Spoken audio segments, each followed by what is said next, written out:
you'll see people like putting jokes in their titles a lot. Does anyone know what a Bene Gesserit is? Perfect, yeah. So for those who don't know, Frank Herbert's sci-fi series Dune. So everyone knows this theme. Science fiction writers tend to come up with science before scientists, right? Like from the Earth to the Moon, Jules Verne, 3,000 Leagues, all that stuff.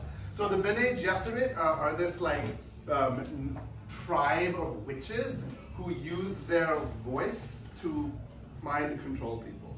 So what they do is they analyze someone, and once they know someone's personality really well, they know how to inflect and change the tone of their commands to best affect the person listening to it, who will then be more receptive to those commands, right?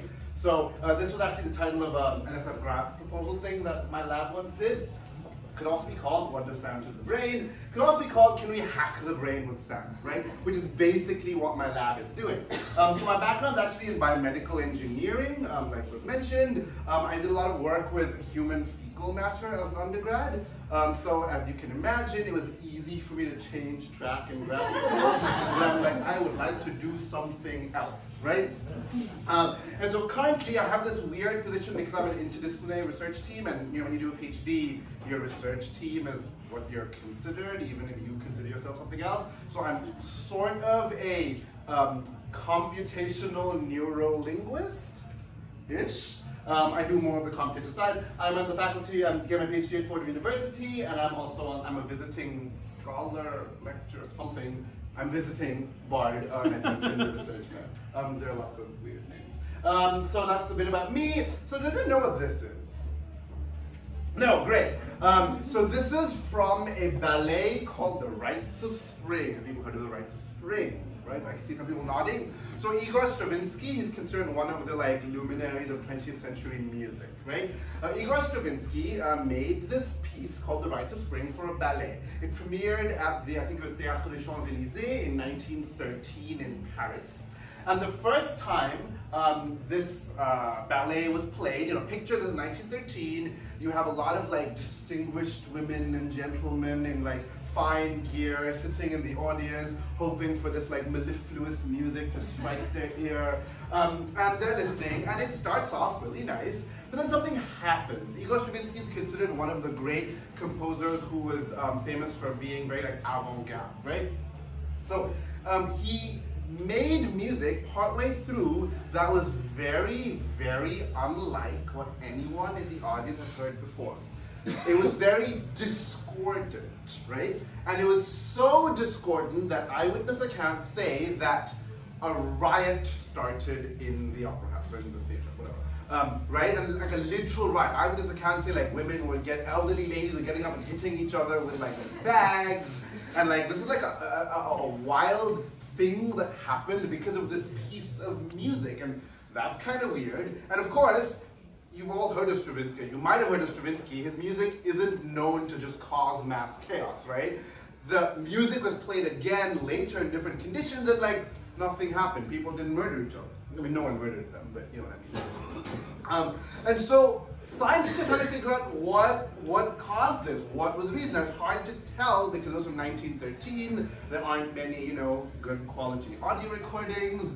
We don't have a lot of eyewitnesses you can interview. But one of the leading ideas, and my lab is part of some of this research, is that the sound that the audience was hearing, remember 1913, not a ton of recorded music, the sound that the audience is hearing was so far from the patterns that they expected in music that it sort of short-circuited their brain. Not in a, explosion of electricity, but it affected them emotionally because their brain could not make sense of the sound they were listening to. And other examples are hard, but think of weird optical illusions that kind of confuse your eye, that you're what, I have no idea what I'm looking at. Sort of that effect, but to a major degree. That's the main sort of theory. Now, it's still unimaginable. This has never been replicated since. Nothing like this has been replicated. Also, It would be highly unethical to try and replicate it, so you never get research funding for that sort of project. But there is a lot of research that sound and patterns of sound can affect the brain. Simple example, if I shriek really loudly very suddenly right now, some of you will jump, right? That's an inbuilt like human response, right? Or some people, if there's certain kinds of music, you will start tapping your foot rhythmically, right? Some of this is partially, hardwired into your brain, and some of this is partially culturally learned, right? But there are more deep research. This is from the University of Wisconsin-Madison. They've been doing research on like monks and like Buddhist and Hindu monks and priests. And we live in New York, everyone knows what yoga is. You've all heard the chant Om. You probably heard if your instructor is white as Om or or something like that, right? But the research shows that if said properly, which is very few people, if said properly in the right linguistic environment, the sound of Om can light up parts of the brain that are very surprising. They're not the ones that you tend to associate with auditory processing, right?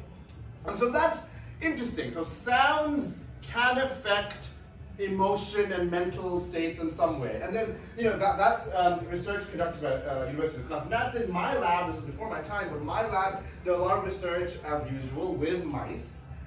Where they subjected mice to different patterns of sound and things and looked at their brains and found that beyond the like basic stuff, like obviously loud noises will scare mice, like easily, right? Think beyond that, you could elicit sensations that were a little more, you call higher order. So things that I've read about, they elicit sensations of hunger in mice, using like, obviously mice will just eat anything you give in front of them, but the brain shows that the areas involved in hunger were lighting up. Obviously, we haven't asked the mouse how hungry were you, right? Similarly, sexual desire seemed to have been lit up as well. Again, you didn't just be like, go fuck, right? But you can see it in the brain. So that's another thing. So we have more evidence now that sound can do higher things than just like fear, which is like the most common thing. Now, remember I talked about patterns, right? So humans are very, very good at listening, well, recognizing patterns in general, but sonically, humans are very, very good at this patterns. So good that they invented something that no other species on the planet does, right? Language. Language, despite, semaphore and sign language and things, primarily language is an oral thing. Right? All the language beginning theory, how did language start? If you look them up, by the way, they call them hoo-ha theory and the wah-hoo-ah theory, like look up literature. But all the language origin theories all start with language as a primarily verbal thing. And human brains are so good at being attuned with language that as you grow older and refine your linguistic skills, your brain starts filtering and conflating different sounds in the brain in order to fit the culturally molded idea of language that you are surrounded in. So I'm going to give you an example. So this is a research area of linguistics called phonology. I'm going to give you an example. This is Hindi, right? This is Devanagari script. I'm going to say 8 sounds, and I want you all to raise your hand with your fingers showing me how many distinct sounds you heard, okay? Da, ta, da, da, da, ta, da, da. How many sounds can you distinguish? Raise your hand. 4, 3, 7, 4, right? 5, you're my friend. Right? So those are actually these. Well, okay, they're kind of distributed. I don't know the alphabet. Maybe I just want to use it. I forgot. But look here. This is actually ta, and this is actually tha. But the English transcription of it, like they're the same. Because English has no concept of those being different sounds, right? These are called allophones. So to native English speakers, these two sounds sound the same unless you're paying really close attention. You're like, what are you actually saying? But the brain will process them, oh yeah, it's the same sound. Because English doesn't have the distinction, doesn't need the distinction, so the patterns your brain recognizes collapse those into the same sound. Another example, a bit more subtle, is I wasn't actually even saying the English letter, I was saying da. So rather than making a palatal T, where the tip of my tongue touches the palate, not alveolar, the part right behind the teeth, I was making a retroflex T, where I'm making the T sound by curling the tip of my tongue, which is very hard to hear unless you're used to Northern Indian languages, right? Southern Indian is a completely different language family, so forget that. Right, so the brain is really, really good at ignoring sounds while still preserving the meaning of the sound you are hearing, right? That's the whole idea of like neurophonology and stuff. And the brain is actually really good at language. There are literal separate areas of the brain that are used for language processing. The Broca's area is mainly for language production, and the Wernicke's area is mainly for language comprehension. And this is not just like, oh, they light up like the things I'm doing with the rats, not me, my lab is doing the rats. This is like shown that if you have, for example, brain trauma in the Wernicke's or Broca's area, you get very specific illnesses about language. So if you have Wernicke's aphasia, some kinds of Wernicke's aphasia, for example, you might be able to completely understand what someone's telling you and think you are having a conversation with them, but you're like, bean sprout, hello, yellow garden hose, right? You literally will be speaking gibberish because your language centers have a disorder that prevents you from producing comprehensible language. One of the scariest diseases I can imagine, not just because I work with brains and linguistics, but because like being trapped in your body without being able to communicate is very frightening, right? So, that's all background. What is our research then in this multidisciplinary team of like linguists, neurologists, computer scientists, me who's a weirdo, you know, big multidisciplinary team? What we are looking at, I'm missing a slide. That's fine.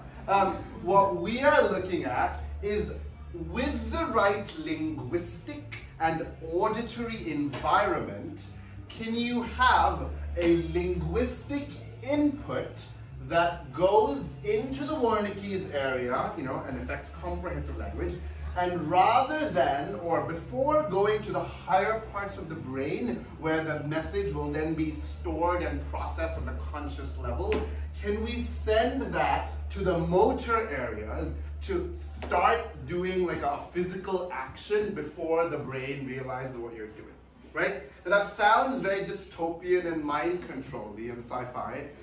Rest assured, we're never going to get to that stage. That's not going to happen in at least the next 200 years. I think the world's going to end by then, so, you know, global warming. But what we're interested in now, the practical applications. So our research, for example, shows that, imagine a plane crashing, right? Imagine you're the pilot, right?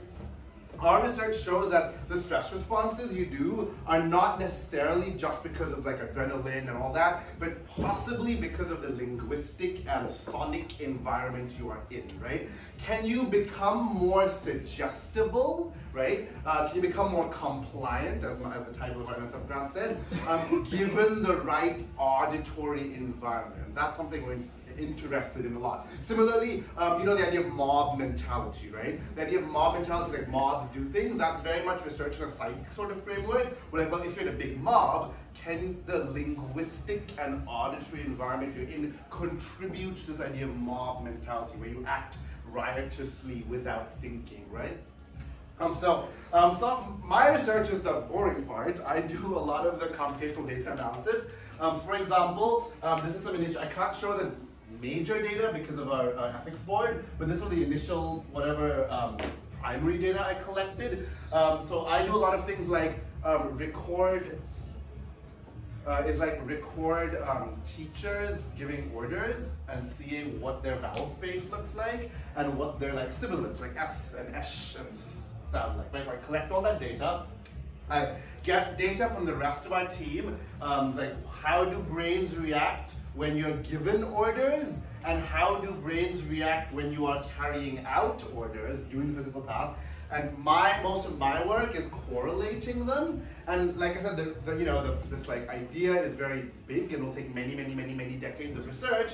So some of the stuff I do, like my next paper is actually a process paper. It's about the mathematical algorithm that analyzes the stuff. And that's Tim Pulley with Dartmouth, who is heading up that project. So that's my work. Ultimately, we want to see if you can, these are the Bene Gesserit. We want to see, can you get towards the voice of the Bene Gesserit?